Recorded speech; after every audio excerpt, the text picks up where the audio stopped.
Let's talk about, well, you have a headline that you wanted to go over, so you can jump us into this one. I'll toss this in because I read the whole headline and you saw some brief parts of it, but I'm going to preface this by saying two things really quick. This is about EV tax credits in the US. So if you're not based in the US, this is not applicable to you. And this is also a political bill that is in the process of being voted on. So it's not through yet, and it also is political, which we will be avoiding the political aspect of this. We just want to talk about what the bill could be changing to EVs and buying EVs in the US. Okay, something that may be true soon about EVs. It seems like it's trending towards potentially happening. Okay. And so the bill that is going through right now is called the Inflation Reduction Act of 2020. It has a lot of stuff in it, but we're going to focus on how it's going to change the EV tax credits in the US. And do you want to give like a really quick overview of how it works now? Yeah, okay. So the EV tax credits, you've probably heard a lot in like when people review American electric cars about how they say what the price is, and then they also say what the price would be after an EV tax credit. Yeah. So basically what the government did was they said, okay, we want to incentivize people starting to jump on this electric car bandwagon. But electric cars are expensive, and we need to give them a reason to pick the electric car over the gas car. So what they did was, if you bought a qualifying electric car, the government, you could basically write it off, and you would get a $7,500, at least at the beginning, credit off of your taxes when you paid your taxes. Yeah, this was like the federal tax credit. There are some other potential different credits you can get, and this is also like you may get up to $7,500. But like the gist of it, if you want to do the most basic understanding of it, is you could get $7,500 off. It was like your a discount. Yeah, exactly. So everyone would go, oh, this car, it's actually $43,000, but after the tax credit, it's only $37,000. And it was funny, actually, Tesla on their website, do you remember this? They would put the price of the car after the tax credit and estimated gas savings. And I was like, that's not the price of the car. If you go right now, the default still is under potential savings, and it's annoying. It's past that. So, and for why Tesla doesn't do that anymore is the big requirement right now currently is once the manufacturer sells 200,000 units, they lose the tax credit is over. Wasn't it like something slightly more complicated? Like it probably is. I think once you sell a certain amount of cars, let's say you're company A, you sell a certain amount of electric cars that all qualify for the tax credit, then you've run out of the credit and it cuts in half.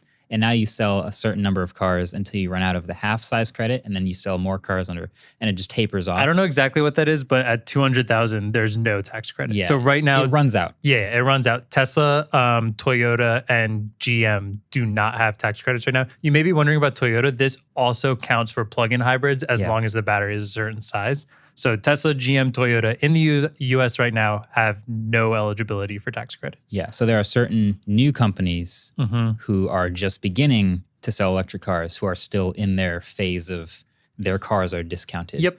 Okay. So this new plan, I'm going to go over kind of the new regulations on what would be eligible for a tax credit. And it still is, up to $7,500. Okay. So let's see. I'll just go over them really quick and we can kind of then go over how this changes the landscape. So let's see. EVs need to be built in North America to be eligible for the tax credit. I don't know what the exact term built exactly means here. Assembled, manufactured, all that. Like can't have imports. I don't know exactly that, but right now it just says built in North America. If you have a personal income of $150,000 or a household income of over $300,000, not eligible. This I really thought was cool. Discounts occur at time of sale rather than on a tax refund from the next year. That's sweet. That's really cool. But the biggest thing on here that I think changes the landscape a lot is that cars have to be under $55,000 and trucks, SUVs, and vans under $80,000 to be eligible. Okay, so they're really shrinking the eligible cars. They're shrinking and expanding a little bit if you think about it. Well, on one hand, they're starting it over. They'd be starting it over. There's no 200,000 limit anymore. Oh.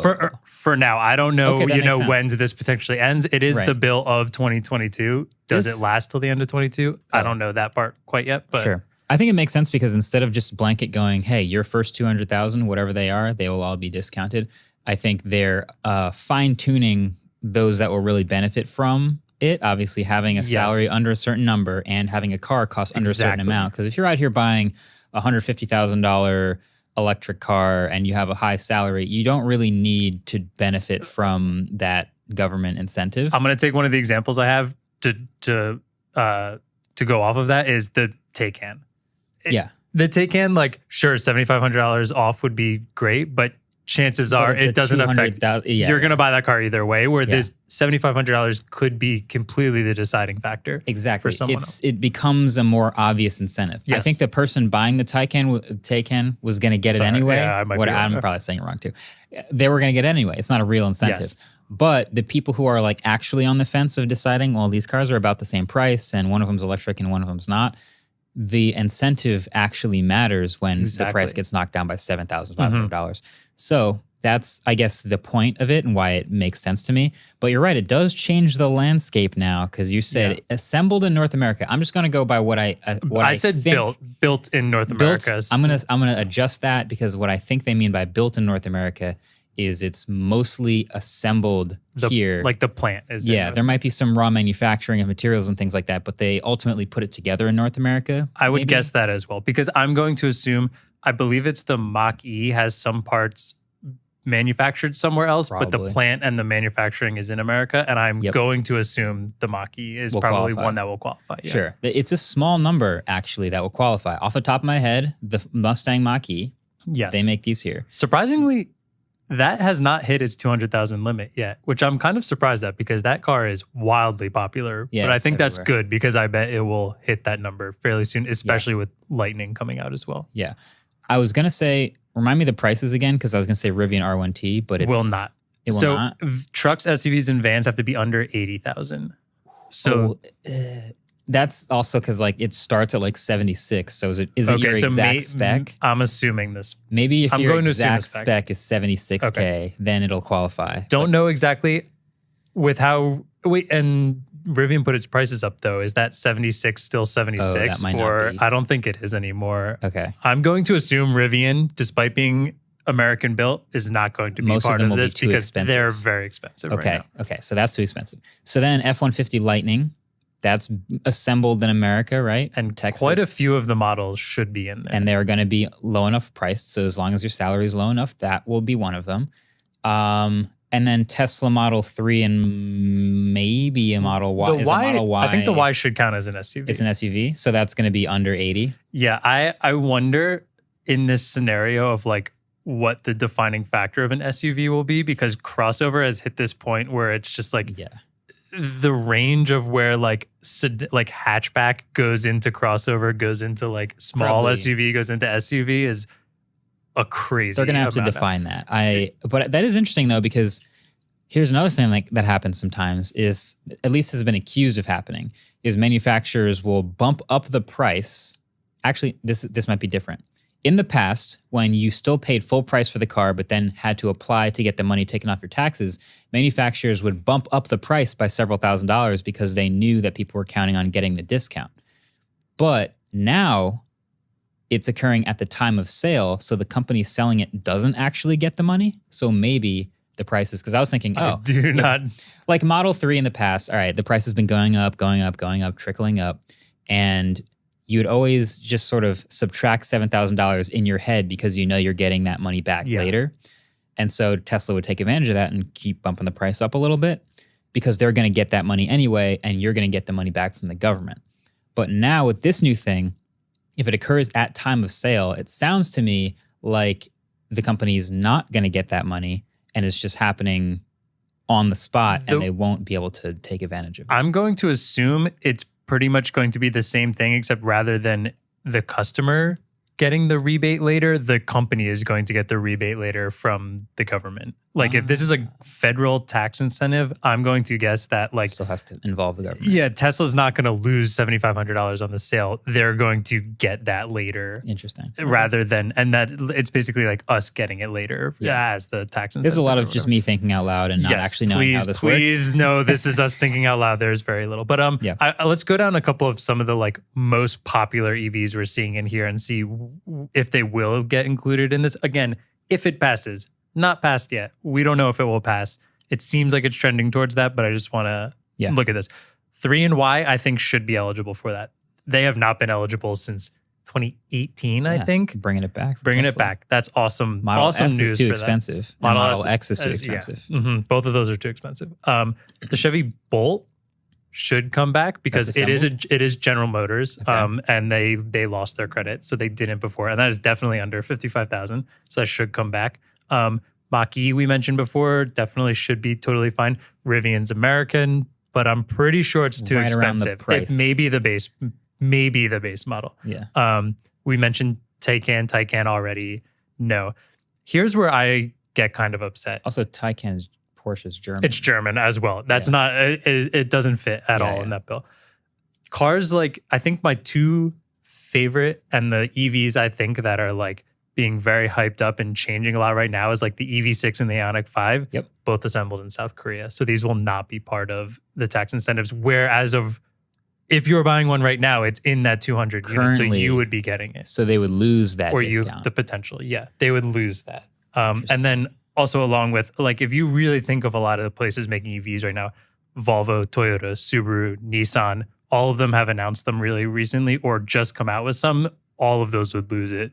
Japan, Belgium, everything like that, like not US made. So for the companies who are making it, it potentially hurts their US sales a little bit specifically. And like you said, I've seen a lot of Ioniq 5s and EV6s out there. We are currently testing an Ioniq 5 and it's super sick. And as soon as you start driving it, you realize how many are also around you. You start seeing them everywhere. It's one of those things.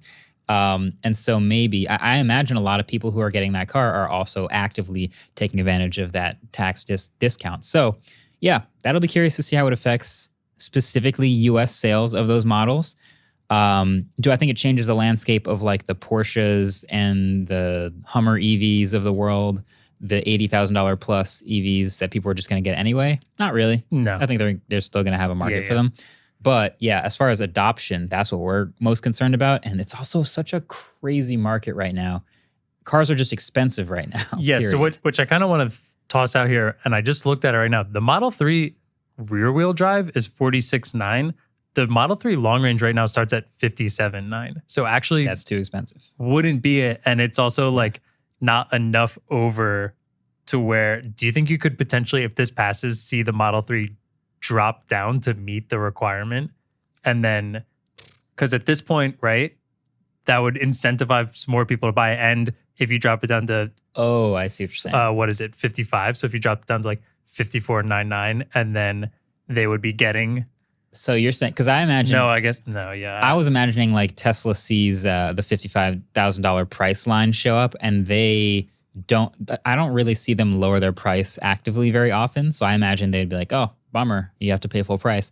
But that's interesting. You're saying they might lower it to $54,900 so that people see that and go, oh, I'm going to get a discount, and they'll buy that car more often, possibly. Yeah, like, is that $3,000 worth what a user would be seeing as at that point $10,000 because it's $3,000 cheaper plus $7,500? I'm sure they'll do the math. I'll be interested to see what that does. Yeah. Otherwise, we're going to see a lot of rear wheel Model 3s, I think. Sure. For sure. Works for me. Yeah, no, I think at the end of the day, we do want to see more affordable EVs. And I remember when I asked Elon, remember at the interview, one of the questions I had was like, all right, you've gotten to maybe a $30,000, $35,000 lowest end baseline Model 3. Is there a world where there's a $25,000 EV in the future? Something interesting you said is one of the top 5 most frequent trade-ins for Model 3 is a Prius, right? Yeah.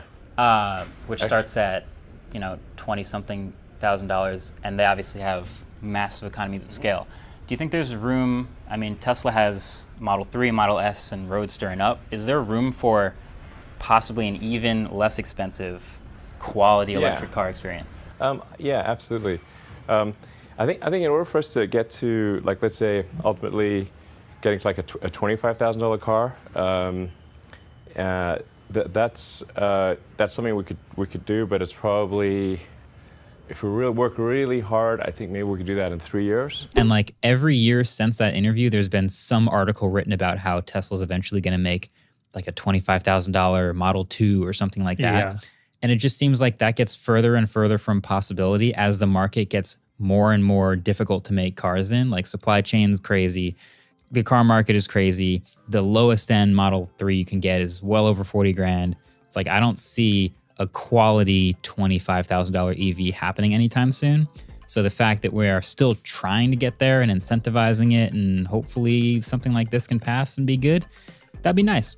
But yeah, EVs, they're expensive. It's a fact. They are very expensive. Yeah. Hey, thanks for watching this clip. Now that you've gotten to the end, make sure to set a reminder in your clock app to subscribe to the WaveForm Clips channel. So just go ahead and open that up, set an alarm, whatever time you want, really, whenever you think you'll be around your phone, and then just tell it to subscribe. Tell yourself to subscribe. To subscribe. And anything else? Comment? If you want to set a separate alarm for 1 minute later, set a separate alarm for 6:01. Let's say you did 6 o'clock, and make that the alarm to leave a comment, so that you remember to also leave a comment. Then you're set. Yeah. 2 alarms, baby. 2 alarms. That's how I live my entire life, pretty much. Yeah.